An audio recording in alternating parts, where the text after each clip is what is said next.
Hi folks, Florida Man here. Today I'm bringing you a rather unusual after-action report, the 2020 Liberty Cup. That's usually a live diplomacy tournament held in Philadelphia, but this year it was conducted virtually, using Discord and Backstabber to process the orders, allowing people all over the world to participate. We had former world champions and lots of other players from all over the place, again, all over, participating, and it was really cool.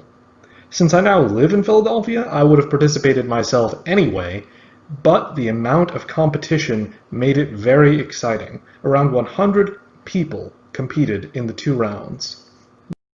The specifics of my experience. In round one, I drew France. France is not a particular specialty of mine, but it's a good all-around country that pretty much anyone can play with, so I was hopeful. In 1901, I spoke with both England and Germany, and we agreed to a Western Triple, and you can see we all move in accordance with that agreement. I even moved Paris to Gascony, and I don't remember having ever done that before in a spring 1901 move. You can see that my faith in the Western Triple was quite strong at this point.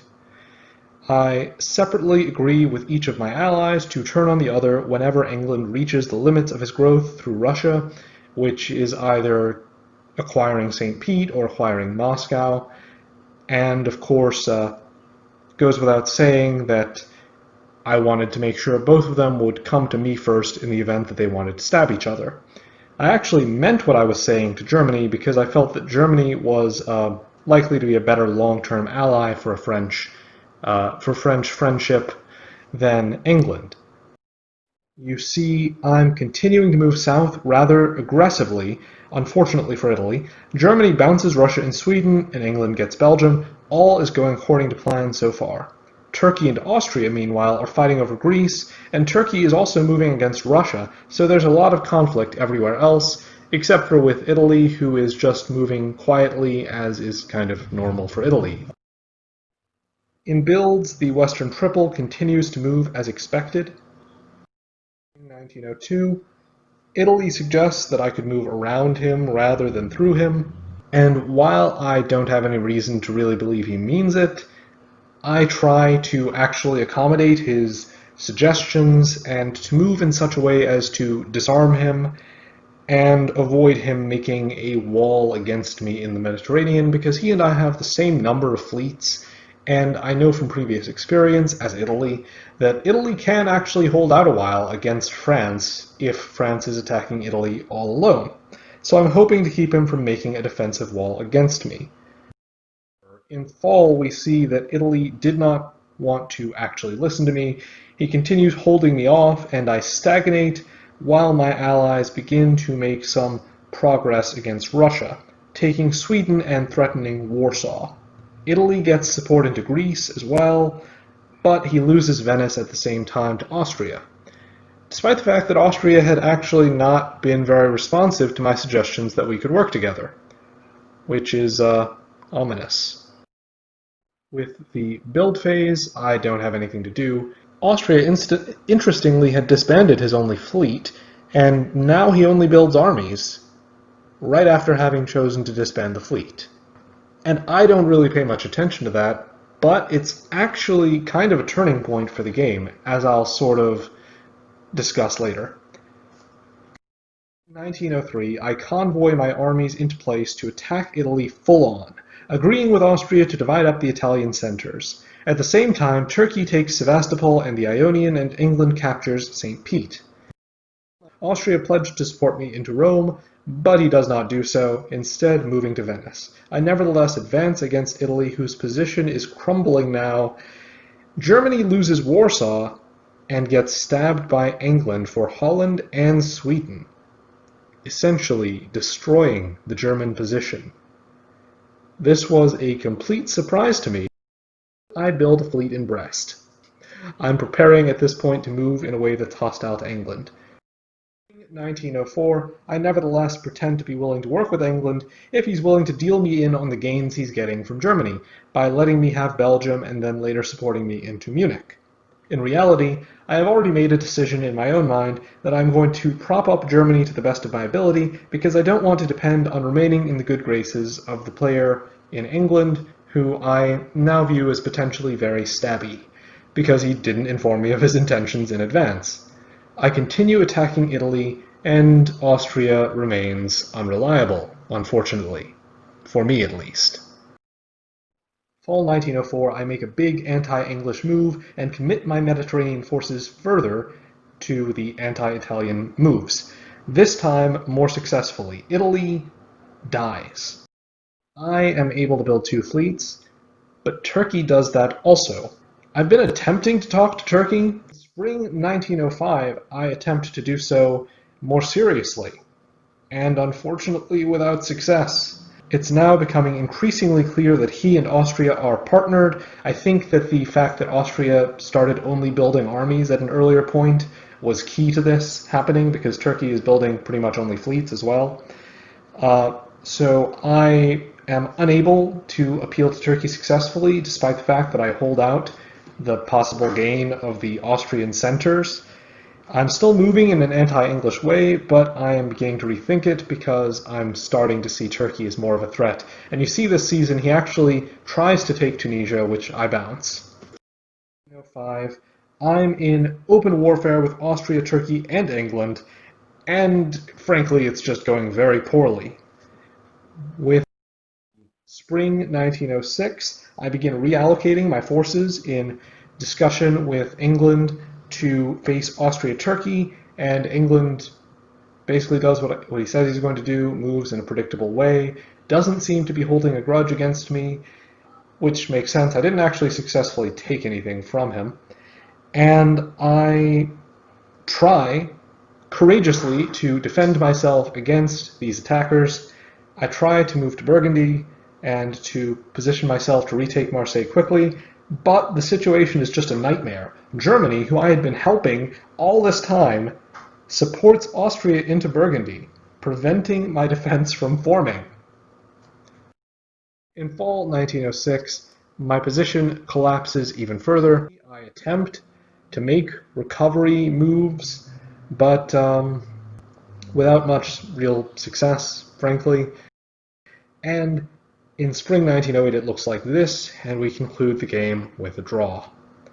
I took a serious beating in this game, and I ended up with only 5 centers at the end, so basically the French starting position, if you count Iberia, minus Paris plus Belgium. It was not a good game for me, and so I am very hopeful that I will have a better round 2. In round 2, I draw England. And I think, at least that isn't Italy. Haven't had very good luck with France so far, so I'm hopeful. Spring 1901, I tell both France and Germany that I will work with them. Germany asks me to open to the Channel, and he says he'll try to get Italy to open to Piedmont and that he'll open to Burgundy. However, Italy tells me straight up that that Germany asked him to do that and that it's not happening. And I decide not to reveal my intentions to France just yet. I open in a more neutral way. I go to the North Sea. Germany also doesn't do what I thought he was going to do, or what he at least sort of hinted he was going to do. He does not move to Burgundy, he moves to Ruhr. I told France that Germany had told me he was moving to Burgundy, and France had heard the Piedmont thing from Italy as well, so France actually goes to Burgundy himself and gets into Burgundy. Because Germany had still been able to trust me, because neither of us moved exactly as we said we would, but we're both still talking as if we want to fight France. Germany basically reveals his full plans to me, and because of that, I'm able to get France into Munich, just by telling him, hey, Munich is going to be open. And I'm also able to get into Belgium through a convoy, because since France is going to get Munich, and since we're going to be fighting Germany together, he's willing to see me take Belgium. I don't even need French support to get this, and he instead moves Picardy to Burgundy, so it actually looks to both Germany and France as if I could be working with either one of them. And they both continue acting as if I'm working with them. It was very convenient for me because both of them are confiding in me and telling me their plans. I get another army in London and a fleet in Kiel. Or not Kiel, a fleet in Edinburgh. I'm not Germany. Spring 1902, France and I planned the destruction of Germany, and it's a thing of beauty. I pledged to give France Belgium later. For now, I use it to support a convoy into Holland. With Germany, I negotiate that I'll go to Sweden, and thereby bounce Russia if she moves there, while he will go to Baltic Sea because he's paranoid that Russia might go to Baltic Sea, in revenge for being bounced out of Sweden, and considering that France is attacking Germany, there might be some vulnerability there. In reality, Russia attempts to cover St. Pete, but misorders by trying to go to the north coast. So, as a result of France moving to Kiel and me supporting myself into Holland, one of the German armies actually gets destroyed. In fall, on French advice, I offer Sweden to Russia as a show of my friendly intentions. And amusingly, Germany actually uses his fleet to support her into Sweden, which means that my decision to vacate and to give it up willingly proves to be an excellent one.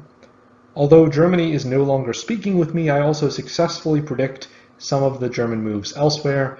Specifically, I predict that he might not cover Kiel, and as a result, I end up with Denmark and Holland, and I successfully walk into Kiel, while France keeps Munich and Germany has only Berlin left. Germany destroys his last army, and I build fleets in Edinburgh and Liverpool and a London army. Wow, 3 builds in 1902. I feel really good about how this game is going for me at this point, and although my builds make me a little nervous, or make France a little nervous, the simple fact is he wasn't able to say anything to me about it at the time. In tournaments, there's no negotiation during the build phase, or he might have asked me to do something slightly different. In spring 1903, I reassure France and I move in a very anti-Russian way, support France into Berlin, and give up Belgium.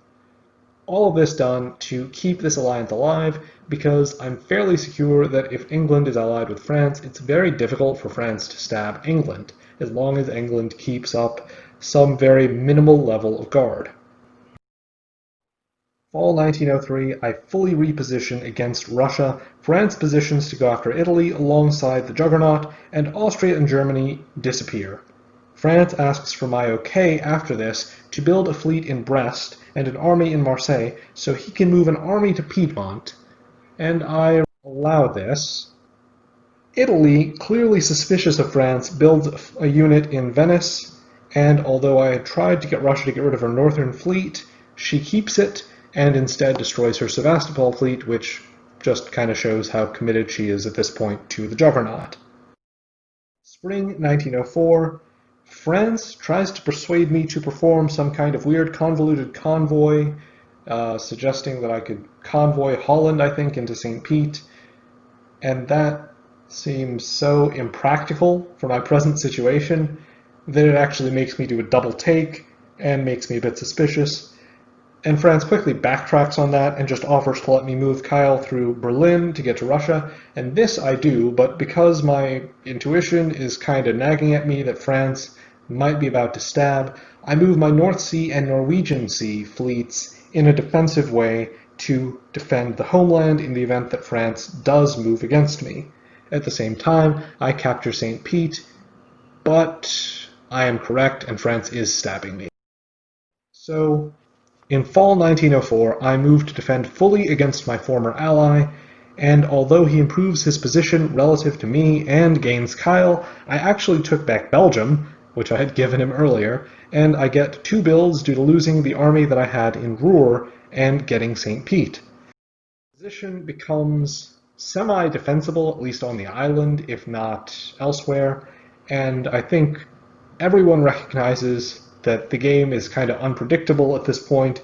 We all start to be a little nervous. I know I'm nervous, and everyone else starts talking about a draw. They also compliment my defense, which was nice, and I'm glad that we agreed to a draw at this point, because my position frankly looked kind of untenable to me, with French fleets in the North Sea and the Irish Sea. I felt that I was going to have an uphill battle to fight, especially because Russia still has the potential to involve herself on the French side, and Italy is not committing to help me out with attacking France, kind of understandably because the Juggernaut is still planning to nibble away at Italy if possible. I was the board leader in the second game because I had 9 centers to France's 8, which gave me a pretty decent standing in the tournament as a whole. I told you earlier that there were about 100 players, and I tied for 10th place, so although I wouldn't have made it to a top board if there had been one, I would have been pretty close. That felt pretty good because this was my second tournament ever. I don't believe anyone soloed in the whole tournament, so if I could have done as well in both rounds as I did in the second round, I would have probably gotten first or second place in the tournament overall. Not bad for my first time at the Liberty Cup. Hope you all enjoyed my after action report. If so, I hope you're going to like and subscribe. If you were involved in this tournament, or if you've ever been involved in any tournaments, would love to hear about your experiences in the comments below. And until next time, Florida Man, out.